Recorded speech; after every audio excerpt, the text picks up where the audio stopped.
नमस्कार। आप देख रहे हैं आस्कर एजुकेशन और मैं हूं सनत पांडे।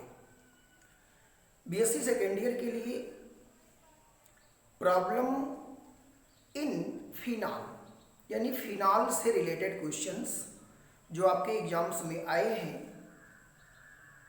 उनकी चर्चा मुझे करनी है आपसे।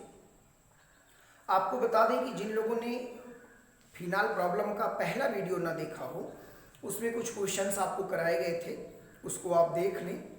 बेहतर होगा पहले उसको देखने के बाद ही स्कोर देखें तो फिर और आपको अच्छा समझ में आएगा। बच्चों, अगर आप ये देखें तो ये मैंने मेंशन किया हुआ है, ये अवध यानी डॉक्टर राम मनोहर लोहिया अवध विश्वविद्यालय का ये क्वेश्चंस हैं जो क्रमशः 2010, 11 और 14 में पूछा गया है। क्वेश्चन क्या पूछा गया है आपको मैं याद दिला दूं। How is phenol converted into यानी फिनाल का परिवर्तन कैसे हो सकता है। ये पिक्रिक एसिड, फिन एसिटिन और एस्प्रिन, ये 3 पार्ट है जो आपके एग्जाम्स में आया हुआ है। तो इनको बनाने का तरीका हम आपको बताते हैं। टाइम बचाने के लिए थोड़ा वीडियो काफ़ी लंबी ना हो इसके लिए मैंने इसको पहले सॉल्व किया है, फिर आपको समझाने का प्रयास करता हूँ। कम समझ में आता है या नहीं समझ में आता है तो आप हमारे पर्सनल नंबर पर भी चैट कर सकते हैं। आइए देखिए, यहाँ पे फर्स्ट पॉइंट मीन्स ये पिक्रिक एसिड। देखिए, पिक्रिक एसिड का जो फॉर्मेशन है उसमें मैंने आपको 2 पाथ समझाया है, यानी 2 रास्ते समझाए हैं। उन दोनों रास्ते में से किसी एक भी रास्ते का चुनाव आप कर सकते हैं। आओ जरा देखें बेटा, ये आपके पास फिनाल है। अब इस फिनाल में 2 पॉसिबिलिटीज हैं। फिनाल का आपको सबसे पहले सल्फोनेशन कराना है। ध्यान रहे, अगर आप फिनाल का सल्फोनेशन लो टेम्परेचर पे कराते हैं तो जो उसका अर्थो प्रोडक्ट है वो सल्फोनिक एसिड देता है। इतना ही नहीं, अगर आप हायर टेम्परेचर लेते हैं तो आपको पैरा पोजीशन पे प्रोडक्ट मिलता है। अब आप सोच रहे होंगे कि अर्थो पे मिल जाता है पैरा पे कम मिलता है, या पैरा पे मिल जाता है अर्थो पे कम मिलता है। तो ये बात होती है उसके यील्ड की, उसकी लब्धि की, उसकी दक्षता की, कि कितना प्योर कंपाउंड हमको आपको मिल रहा है। आइए देखें, जब हमने लोअर टेम्परेचर पर सल्फोनेशन कराया तो अर्थो प्रोडक्ट हमें मैक्सिमम यील्ड में मिला, यानी लगभग 80% हमारा अर्थो प्रोडक्ट मिल जाता है। सच पूछिए, अब पुनः इसका नाइट्रेशन कराया जाता है। तो ध्यान रखिएगा, बिल्कुल डिटेल मैंने स्टेप बाय स्टेप आपको समझाया है। जब अर्थो पोजीशन पर सल्फोनेशन हो चुका था तब जो आपने नाइट्रेशन कराया in the presence of concentrate H2SO4, मैं अपने बच्चों को पहले भी बताता रहा हूं कई बार कि जब सल्फोनेशन होता है तो वहां कंसंट्रेट HNO3 यूज होता है, और जब नाइट्रेशन होता है तब वहां कंसंट्रेट H2SO4 इस्तेमाल होता है। तो बच्चों, ये बातें आपको पहले से भी पता होंगी। आइए एक के बाद एक देखते चले। तो बेटा, जब सबसे पहले अर्थो पोजीशन पे सल्फोनेशन हो जाता है तो बचता है एक अर्थोडैश और एक पैरा। तो शेष 2 बचे पोजीशंस पर हमारा नाइट्रेशन हो जाता है। उसके बाद नेक्स्ट जब नाइट्रेशन होता है तो जो हमारा SO3H है वो H2SO4 यानी H इसको मिल जाए तो ये H2 हो जाएगा, एक O इसको मिल जाए तो ये SO4 हो जाएगा, और H2SO4 हमारा निकल जाता है। अब यहाँ भी NO2 मिल जाता है। अब हम इसको कहते हैं TNP, ट्राई नाइट्रोफिनाल, अर्थात इसको कहते हैं पिक्रिक एसिड। जो नहीं समझ में आएगा उसको हमारे पर्सनल नंबर पे आप बताएंगे। अब आप इधर देखें, जब हायर टेम्परेचर ले रहे थे, ज्यादा टेम्परेचर जब हमने लिया तो जो पैरा वाला पोजीशन है, पैरा पोजीशन का जो प्रोडक्ट है वो हमें मैक्सिमम यील्ड में मिल गया। अब बात आती है नाइट्रेशन करा रहे हैं, पहले सल्फोनेशन हो गया, नाइट्रेशन हुआ। अब आप ध्यान दीजिएगा, जब यहाँ पैरा पोजीशन एग्जिस्ट है यानी पैरा पोजीशन पे नाइट्रेशन हो चुका है तो केवल अर्थो खाली है, और सबसे पहले अर्थो पर HNO3 आकर के जुड़ता है तो वो वाटर निकाल देता है और अर्थो प्रोडक्ट पे पहले NO2 आ जाता है। अगेन आप नाइट्रेशन कराएंगे तो अर्थो हो चुका है, अब की बार नाइट्रेशन अर्थो डैश पे होता है। फिर से जब आप HNO3 देते हैं तो H2SO4 यहाँ से बाहर हो जाता है और तीनों NO2 जाकर के एक दूसरे के अल्टरनेट क्रम में जुड़ जाता है, जहां से आपकी पिक्रिक एसिड बन जाती है। तो ये तो था पिक्रिक एसिड का फॉर्मेशन फिनाल के द्वारा, यानी फिनाल को कैसे पिक्रिक एसिड में कन्वर्ट करते हैं, इसके दो रास्ते हमने आपको बता दिए। अब बच्चों देखो, अगला जो दूसरी चीज है वो है फिन एसिटिन। फिन एसिटिन ये जो है एक प्रकार की मेडिसिन है, और अगर कोई पूछता है कि किस प्रकार की मेडिसिन है तो उसको बताना फीवर से संबंधित यानी बुखार से संबंधित दवाओं की श्रेणी में फिन एसिटिन का नाम आता है। तो यहां से ये आपको मिल गया फिनाल था। फिनाल का आपने नाइट्रेशन कराया in the presence of concentrate H2SO4, जाहिर है कि पैरा नाइट्रोफिनाल आपको मिल सकता है। अब यहां अगर इस चीज को आप अर्थो से भी कराएंगे तो भी होगा, फिलहाल मैंने पैरा लिया है। अगर आप अर्थो का प्रोडक्ट देंगे तो आपको अर्थो पे मिलेगा, ठीक है। चूंकि फिन एसिटिन जो है ये इसका पैरा प्रोडक्ट फिन एसिटिन तब बनता है जब यहाँ जो ग्रुप आता है वो पैरा पोजीशन पर हो, अर्थात ये जो है ये पैराफिन एसिटिन है। अगर यहाँ से हम अर्थो का कराएंगे तो अर्थोफिन एसिटिन बनेगा, उससे कोई दिक्कत नहीं है। अब आप देखिए नाइट्रेशन हो गया, आपने NaOH से क्रिया कराया तो यहाँ पर OH और H बाहर हुआ, ये ONA यानी सोडियम फिनॉक्साइड बन गया। इसके बाद आपको क्या करना है, आपने C2H5I यानी RX आप देते हैं, और जैसे ही RX आपने दिया यहाँ से Na और I ये आपका NaI बन करके बाहर हो गया। यहाँ जो मिला वो C2H5। अगला काम क्या करना है, SN/HCl। आप लोग जानते होंगे कि SN/HCl को स्टीफेन रिएक्शन कहा जाता है। ऑफ कोर्स आइए देखते हैं। स्टीफेन रिएक्शन ये आपका NO2 है, इसने क्या किया, ये नवजात हाइड्रोजन देता है 4-6 ज्यादा मात्रा में। तो 6 नवजात हाइड्रोजन के साथ 2 O और 4 H, ये 2H2O बन करके बाहर हो गया। 2 नवजात यहाँ आएगा और इसको NH2 कर देगा। अंत में आपने क्या किया, CH3COCl लगा लिया, तो एक H और एक Cl, HCl बाहर निकल जाता है और जो COCH3 ग्रुप है जाकर के जुड़ जाता है। ये पैरा प्रोडक्ट आपका फिन एसिटिन बन जाता है। जिसको नहीं समझ में आएगा वो हमसे पर्सनल बातें कर लेगा। अगली चीज देखिए एस्प्रिन। वास्तव में ये जो दोनों हैं ये आपके इंपॉर्टेंट की श्रेणी में आते हैं, दोनों मेडिसिन हैं, है ना। आपने अगर मैं आपको बताऊं डिस्प्रिन का नाम सुना होगा, सर दर्द की दवा है डिस्प्रिन। तो डिस्प्रिन का जो केमिकल हम लोग लिखते हैं कंपोजिशन वो एस्प्रिन के रूप में लिखते हैं, और आज हम लोग सीखने चल रहे हैं कि आखिर डिस्प्रिन को कैसे बनाया जा सकता है। केमिस्ट्री में उसको एस्प्रिन बोला जाता है, मार्केट में जो आपको बिकने को आती हैं दवाएं वो डिस्प्रिन के नाम से आती हैं। आइए देखिए, हमारे आपके पास फिनाल है।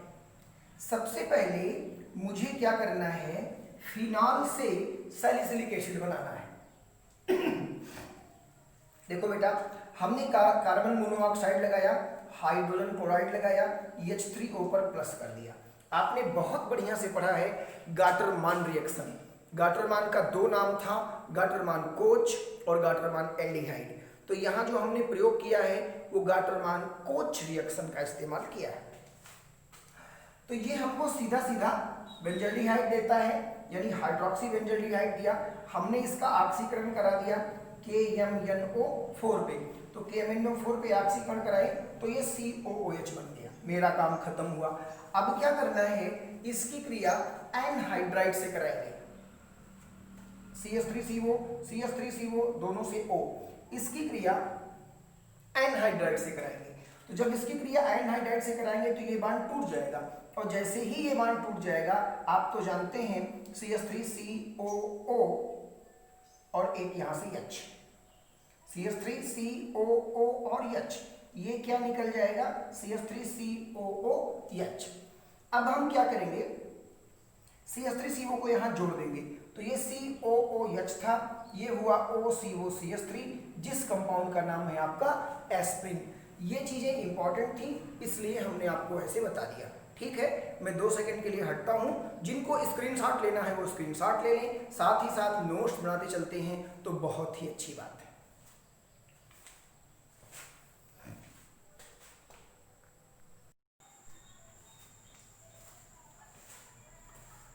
चलिए नेक्स्ट आपको क्या देखना है, आपके पास क्वेश्चन होता है कंप्लीट द फॉलोइंग रिएक्शंस। इस तरह के क्वेश्चन भी आपके बीएससी सेकेंड ईयर में अक्सर आते रहते हैं। आप अपना अंसाल पेपर निकाल के देखेंगे, वहाँ हर वर्ष ऑर्गेनिक में 4 से 5 नंबर के question complete the following reaction type के आते रहते हैं। और ये ऐसे ही क्वेश्चन होते हैं जो आप पूरे चैप्टर में पढ़ चुके होते हैं, वहीं से फिर इनको बीच बीच में से निकाला जाता है। तो आइए मैं आपको बताता हूँ। आपके सामने एक है, सबसे पहले पी क्रिसाल। पी क्रिसाल, तो पी क्रिसाल का मतलब है पैरा पोजीशन पे क्रिसाल। हम आपको बताते चलें, बेंजीन रिंग में पैरा पोजीशन पर OH और CH3 जब होता है तो इसको हम पी क्रिसाल कहते हैं। यानी ये आपकी बेंजीन रिंग है और इस बेंजीन रिंग पर ये CH3 हो गया और ये OH हो गया। अब ये आपका पैरा क्रिसाल हो गया। मैं आपको बताऊं कि जब आपने NaOH लगाया, CO2 लगाया और ये H3O+ के साथ 100 डिग्री सेल्सियस टेम्परेचर लगाया। बच्चों मैं आपको बताता चलूं, CO2 जैसे आप देखते हैं तुरंत आप ये जान जाइए कि COOH जैसी कुछ घटना होगी। यानी COO 2 O ही है, H डिस्प्लेस होगा, तो COOH जैसी कुछ घटना होगी तो आपको ये क्या मिलेगा, कंपाउंड A।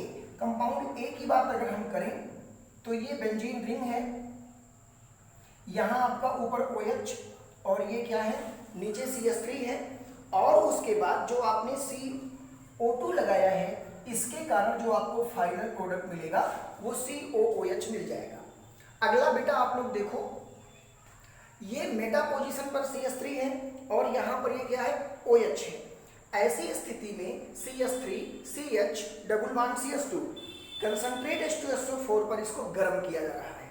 मैं आपको बताऊं, सही मायने में ये बॉन्ड टूट जाएगा और जैसे ही ये बॉन्ड टूटेगा इसके अर्थो पोजीशन से एक H विस्थापित होकर के इसको CH3 कर देगा। CH की वैलेंसी खाली होगी। आप अपने कंपाउंड B को अगर देखना चाहें तो ये बेंजीन रिंग है, इसके मेटा पोजीशन पर CH3 है, ये हो गया OH। आप तो जानते हो BSc 1 में आपको इलेक्ट्रॉन प्रतिकर्षण यानी रिपल्सन की थ्योरी पढ़ाई गई होगी। उसमें ये कहा गया कि जैसे मेटा पोजीशन पर CH3 है तो अब ये इसके अर्थों और इसके पैरा पे पहले नहीं आएगा, बल्कि डाइपोल मोमेंट को मैनेज करने के लिए ये हो जाएगा CH। यानी यहाँ से CH, ये CH3 और ये CH3, तो ये जो आपका होगा ये CH3 और ये CH3। आपको हमने न्यूमैन प्रोजेक्शन फार्मूला पढ़ाया था। जो बल्की ग्रुप होते हैं जब एक दूसरे के एंटी होते हैं उस कंपाउंड की स्टेबिलिटी कुछ ज़्यादा होती है। तो चूंकि यहाँ CH3 लगा हुआ था तो OH अपने अर्थो पोजीशन पर इस बॉन्ड को ले जाता है और यहाँ से ये बॉन्ड टूटा, एक H यहाँ से निकला, जो H निकलेगा वो इसको CH3 करेगा, CH और 2 CH3 आपका जुड़ जाता है। तो ये हुआ आपका कंपाउंड B। कंपाउंड C की बात करें, ये NH2 है, कार्बन डाइऑक्साइड। जैसे मैंने कहा कि CO2 है, तुरंत आप ये जान जाओ बेसिक मीडियम है, CO2 है, तो तुरंत ये हमको COOH दे देगा। सही मायने में ये आपकी एरोमेटिक रिंग है और यहाँ पे था OH, ये हो गया आपका NH2 और यहाँ आपको मिल जाएगा COOH। ये जो कुछ भी है वो आपका C कंपाउंड है जिसको आपने देखा। अगला देखिए, ये बेंजीन रिंग पर CH Me जान दीजिए। बेसिक मीडियम में O2। आपको ध्यान होगा मैंने आपको एक पेरोक्साइड का रिएक्शन पढ़ाया था, पेरोक्साइड की मैकेनिज्म समझाई थी। उसमें जो लास्ट कंपाउंड था वो कीटोन बनता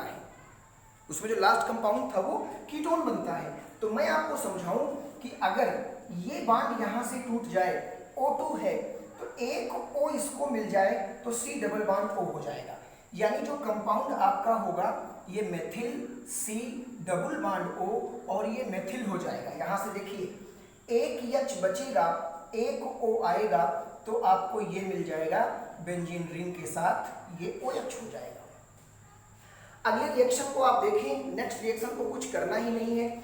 ये आपका C6H5OH और ये क्लोरोएस्टर है, कुछ भी नहीं करना है। आपके सामने क्लोरोएस्टर है तो ये H और Cl निकाल दीजिए, यानी HCl ये आप निकाल देंगे, फिर दोनों जुड़ जाएंगे, यानी ये हो गया बेंजीन रिंग, ऊपर जुड़ेगा O, उसके बाद ये आपका CS2 और ये COO C2H5, ये कंपाउंड आपको मिलेगा। आप यहाँ देखें जरा, पैरा ब्रोमोफिनाल, तो पैरा ब्रोमोफिनाल का ये मतलब है कि ब्रोमीन जो है वो फिनाल के पैरा पोजीशन पर है।